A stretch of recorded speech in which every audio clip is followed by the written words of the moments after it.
Goeiemôre geliefde gemeente en ook hartlik welkom aan alle besoekers wat vanmôre saam met ons inskakel. Geseënde Hemelvaartdag vir almal. Welkom dan ook by ons oordeenking vir die dag. Ons lees vanmôre saam uit Psalm 47. Vir die koorleier van die Koragiete 'n psalm. Al julle volke, klap julle hande, juig tot die eer van God met 'n jubelende stem. Want aan die Here, die Allerhoogste, kom die eerbied toe.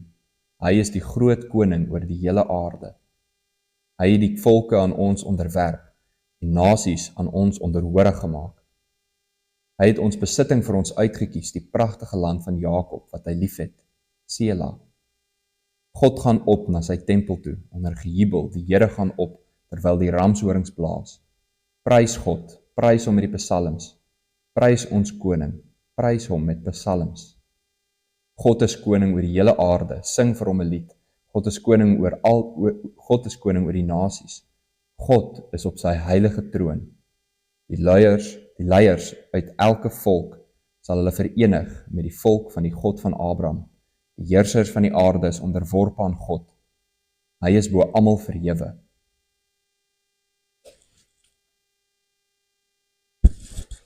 In die verlede, net soos vandag, is daar 'n seremonie wat altyd gepaard gaan wanneer 'n nuwe leier in bewind kom. Nou 'n koning of 'n koningin, 'n heerser of wie ook al dit is. So was dit ook vir Israel van ouds. Meer spesifiek het hulle 'n baie besondere troonbestygingsseremonie gehad. 'n Vrolike en feestelike geleentheid waar die hele volk uitgenooi word, die stad word tot stilstand gebring en almal kom saam om te sien hoe die nuwe koning ingehuldig word. Psalm 47 is dan 'n loflied vir so 'n geleentheid. In besonder is daar twee dele waaroor die psalm sing. Aan die een hand sing dit dan van hierdie inhuldiging, van hierdie troonbestuiging oor die koning, en aan die ander hand is dit 'n oproep vir die volk en die mense. Destyds het die koning 'n baie belangrike rol gehad. Nou, hulle het vreeslik baie verantwoordelikhede gehad, maar onder andere kan ons die volgende noem. Dit het gegaan oor beskerming en verowering, oor die toedeling van besittings en die uitdeel van grondgebied, en baie belangrik ook, identiteit. As leier en hoof moes die koning die volk beskerm het. Daarom was hulle ook gewoonlik die leier van die weermag. As die persoon met die belangrikste stem in die hele koninkryk, het hy die grondgebied uitgedeel, toegeskryf vir landbou, bosbou, vir allerlei ander funksies wat in die koninkryk moes wees. En dan baie belangrik ook identiteit. Wanneer jy iemand van 'n ander volk teëgekom het, sou jy jouself altyd beskryf het as so en so van daardie land, onder daardie koning. Hy het identiteit gegee aan die mense en aan die volk. Beskerming en verowering, toedeling van besittings en grondgebied en identiteit. En kyk hoe pragtig pas Psalm 47 dan nou al hierdie kwaliteite of al hierdie verantwoordelikhede van die koning op die Here toe. Want hierdie gaan nie oor 'n aardse koning of oor 'n menslike koning nie. Dit gaan oor die hemelse koning. Dit gaan oor God en sy troonbestuiging. Die sentrale gedagte van die Psalm, vers 3, aan die Here, die Allerhoogste, kom eerbied toe. Hy is die groot koning oor die hele aarde. En kyk nou wat sê vers 4. Wie is die een wat nasies onderwerp en volke onderhorig maak? Dit is God. Hy is die gedigte en die Allerhoogste koning. Aan hom behoort die hele aarde, soos Psalm 24 sê. En dis hy wat vir Israel hulle grondgebied gegee het. Dis hy wat die pragtige, die pronkjuweel vir Jakob uitgedeel het.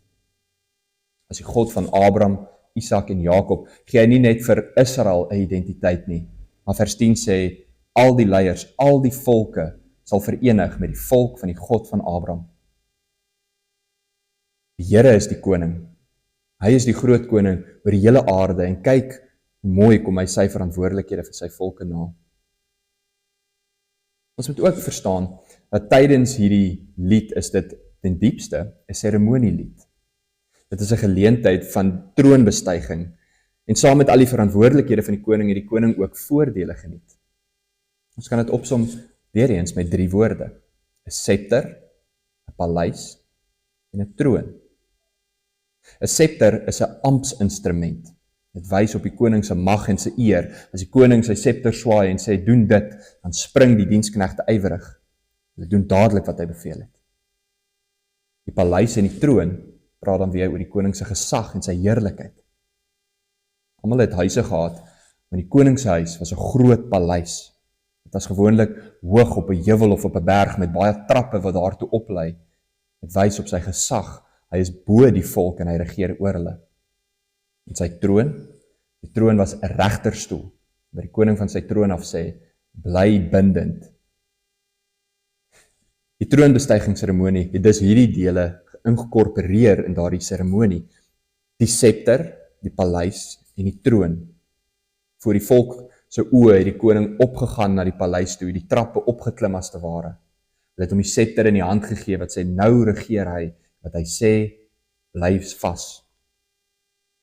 En dan sou hulle vir hom 'n mantel aangetrek het. Hy sou voor sy paleis gestaan het en op sy troon gaan sit het en uiteindelik sy amptswerk ingeneem het. Kyk nou wat doen God in Psalm 47. Hy klim nie die trappe van 'n paleis nie, maar vers 6 sê, hy gaan op na sy tempel toe, na die hemelse tempel, hoog bo die hele aarde. En hy gaan sit op sy troon. En meer as 'n gewone troon waarop die konings van die aarde gesit het, gaan sit hy op 'n ewige troon, sê Psalm 45, 'n heilige troon. Mooi die beruiming van Psalm 45, vers 5.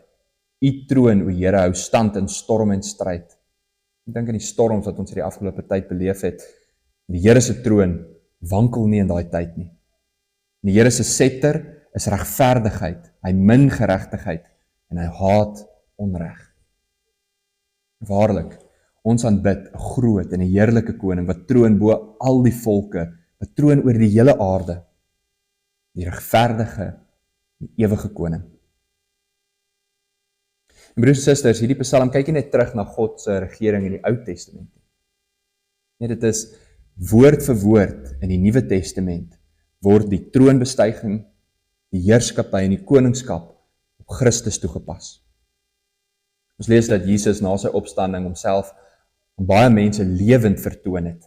En veral ook het hy met die apostels gepraat in Handelinge 1 oor die koninkryk en oor die dinge van die koninkryk. En dan het hy verklaar na 40 dae dat hy besig was met die disippels en met mense verskyn, verklaar hy, aan my is gegee alle mag in die hemel en op aarde.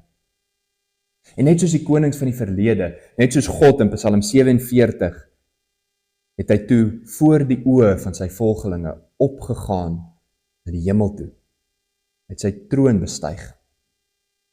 Hoor nou beskryf die res van die Nuwe Testament, die Here Jesus se troonbestuiging. Ons lees dat die Vader vir die Here Jesus 'n ereplek aan sy regterhand gegee het. En die Here Jesus het gaan sit aan die regterhand van die majesteit in die hoogte. Nie net 'n menslike troon hier op aarde nie, maar die hoogste troon. Hy bestyg daardie troon, en dan sê Efesiërs 1, hy regeer hoog bo elke mag en gesag, bo elke krag en heerskappy, en wat daar ook al van sprake mag wees. En as ewige hemelkoning, word hy met eer en heerlikheid bekroon. En nou beskerm hy ons. Net soos 'n koning se pligte is, beskerm hy ons teen ons vyande, en teen die duiwel en teen die Satan. En eendag weet ons ook, soos Psalm 2 sê, sal hy hulle stikkend slaan met sy ysterstaf. Die laaste vyand, die dood, sal hy uiteindelik verslaan. En vandag op Hemelvaartdag herdenk ons die troonbestuiging van ons Here Jesus.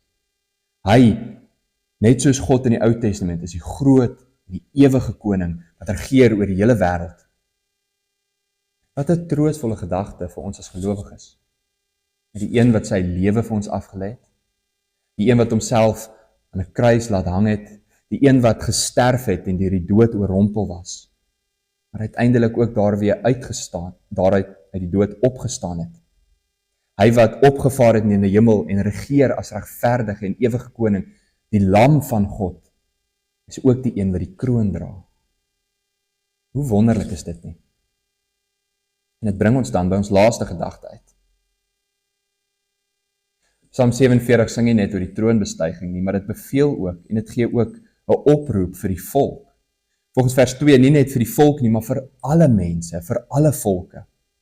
In die wêreld, Elke vlees, alles wat leef en asem het, moet kom en hierdie koning prys.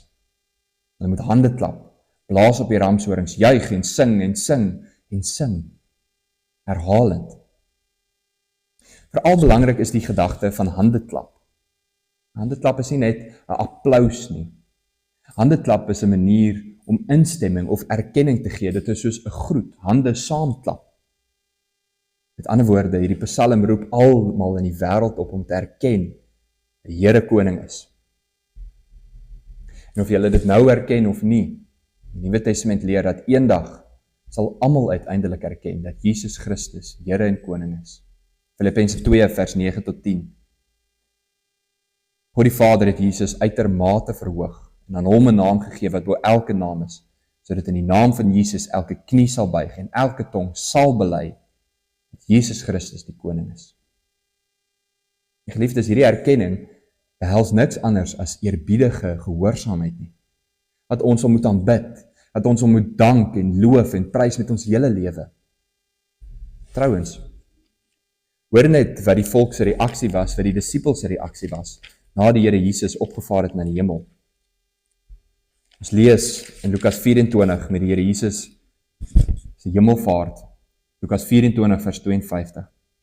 Daarna het hulle hom aanbid en met groot blydskap teruggegaan na Jerusalem toe. Daar het hulle die hele tyd by die tempel gebly en God geprys. Daarom geliefdes, laat ons hierdie hemelvaartdag 'n dag van lof en dankbaarheid maak. Laat ons saam sê, U naam, o Heer, so hoog in heerlikheid wil ek verhef vir ewig en altyd. U koningseer wat alle krone oorstraal, wil ek verhoog in onvermoeide taal. Mag dit ook so by ons wees. Kom ons bid saam. Ons almagtige God en ons hemelse Vader, ons dankie dat U woord vir ons gee. Ons dankie dat ons daarin mag leer dat U ons koning is. Here, ons weet dit ook in ons lewe. Ons beleef dit elke dag hoe U vir ons voorsien, ons beskerm, ons seën, al die kwaad van ons afdryf of tot ons bes wil beskik. So weet ons ook dat op hierdie dag, hierdie hemelvaartsdag, het ons die wonderlike voorreg om te herdenk hoe Christus die troon bestyg het. En dat hy nou regeer tot in alle ewigheid. Dat hy die gesalfde is, die ewige koning, die priester koning, sy lewe ook vir ons afgelê het. Dat hy regeer oor alles wat ons sê en dink, dat hy ook regeer oor ons lewe en die sê het oor ons lewe. Daarom, Here, vra ons U dat U deur die Gees ook in ons harte sal werk. Help ons om elke dag diensbaar te wees in die koning se koninkryk. Diensbaar dat ons lewe sal gee vir hierdie koning, soos hy sy lewe ook vir ons gegee het. Mag wat ons sê en wat ons doen, U aanneemlik wees, o Here. Mag U ook in die laaste dag sê, welgedaan, goeie en getroue diensknegt. Mag ons verlang om daardie woorde te hoor. Ons bid ook, Here Jesus, dat U gou sal kom en die ewige koninkryk weer volmaak en volledig sal bring hier op aarde. Mag U wil geskied, net soos in die hemel so ook op aarde, en mag U koninkryk uiteindelik kom. In Christus naam. Amen.